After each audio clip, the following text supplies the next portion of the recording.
you are sight reading, you are doing lots of different things at the same time. Not only are you reading the notes, but you have to make your fingers go where you want them to go. They have to be strong enough for all of them to play independently, including your pinky and your fourth, which usually, especially with children, aren't very well developed. And a lot of these are things that you can do anywhere. You don't necessarily have to have a keyboard in front of you. Get used to starting with your pinky, because oftentimes people learn this 1, 2, 3, 4, 5. They learn this and that's all they learn, and they forget to go backwards. So I suggest you learn to do that over and over, right? And once you've got that one with your right hand, try it with your left. Yeah, and once you get really good at both those, do them together.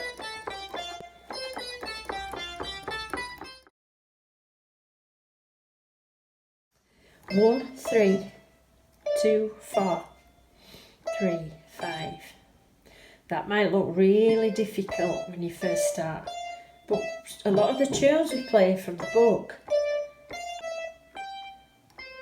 use these patterns. They'll go C to E, D to F, E to G, or the other way around. And you'll end up making little tunes as well and having a bit of fun with it. That's what it's all about, right? And once you've got good at that, try with your left hand. And if you do this first, all your fingers will be nice and warmed up.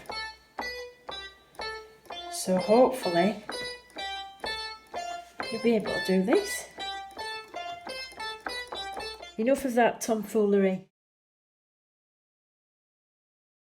And all it is 5, 4, 3, 2, 1. But then keeping your hand in that position and moving, jumping, or just sliding to the notes below. And again. And again. Yeah? So you get this sort of thing. Yeah, and then try it.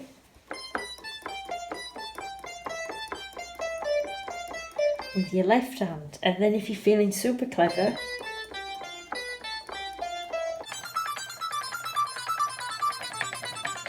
try it. It's really, really good for exercising your fingers.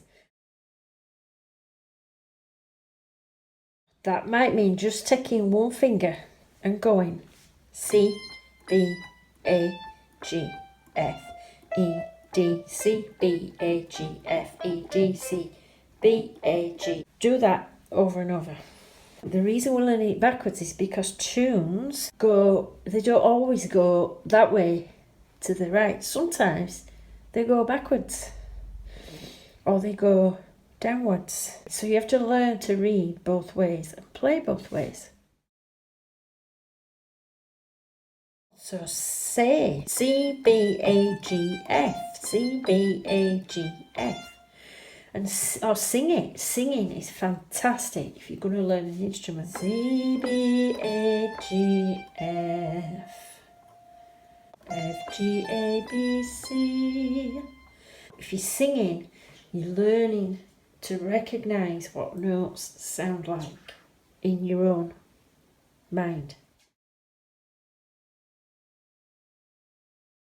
Before you even play anything on the keyboards, go through the music and forget the pitches, forget what the notes are, just clap the rhythm. So one group of 2 quavers, one hand, 2 hand. These 3 are 3 hand, 4 hand.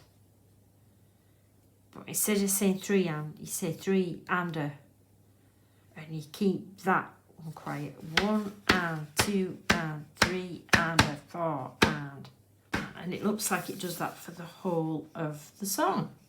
Then work out the left hand rhythm, and because it's dotted, we count 3. A dotted crotchet is like 3 quavers.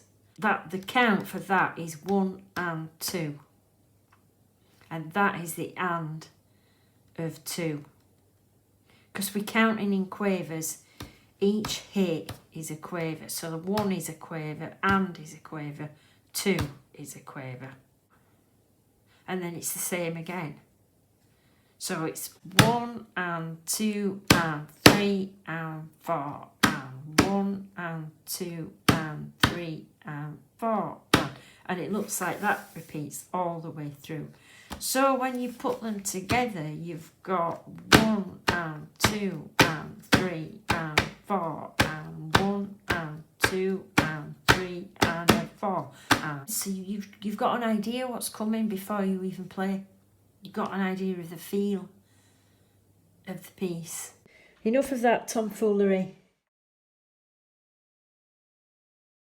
So we're going to play 8ths in the right hand and 4s in the left. So remember how we were counting? If we're counting in 8ths, we're going to play 1 and 2 and 3 and 4 and the left hand, you're going to love this, the left hand is just going to play on the numbers 1, 2, 3, 4. But then the trick is to play them together. Whoop. Yeah? Then if you know your F chord, you can maybe do F. Back to C. Like that. We're now going to swap. So the left hand's going to be playing 1 and 2 and 3 and 4 and the left hand's going to be playing 8ths. Guess what the right hand's going to be playing? Well, the right hand's going to be playing in quarter notes. So it's going to be playing on the numbers 1 and 2 and 3 and 4 and. So let's now put that together. 1 and 2 and 3 and 4 and 1 and 2 and 3 and 4 and. Easy, right? If you think that's too easy, get this. Because what we're going to do is play both ways. But we're going to do it one after the other. So really pushing you now. We're going to play 8ths in the right hand and quarters in the left. And then we're going to swap without stopping. We're going to play quarters in the right and 8ths in the left. Like this. 1 and 2 and 3 and 4 and 1 and 2 and 3 and 4 and 1 and 2, get it? 3 and 4 and 1 and 2 and 3 and 4 and. Cool? Yeah? So that's a really good exercise for coordination. And if you want to jazz it up, you can change your chords, things like that. And that's what you're doing when you're reading music. You're actually doing that without realising it. Okay? Especially if you're playing pop music. Now, I've done a separate video on this. But if you write the notes under the music, not only are you making it look messy, but you're cheating. We don't want to be writing the notes under the music. Maybe occasionally, if there's something you get wrong every time. Say it's an E note that you always struggle with. Don't write all the E's, just write one E. Or the first E that you see. Just to remind you. But don't write them all in, because you're going to make a mess. Okay, the last point is read the whole piece aloud before you play anything, before you even put your fingers on the keyboard. I would literally read the notes. So I would go G, F, E, D, C, C, A, G. G, F, E, D, C, A, D, E. Just from doing that, I know what notes I'm going to be playing. I know my highest note is going to be G, and my lowest note is D.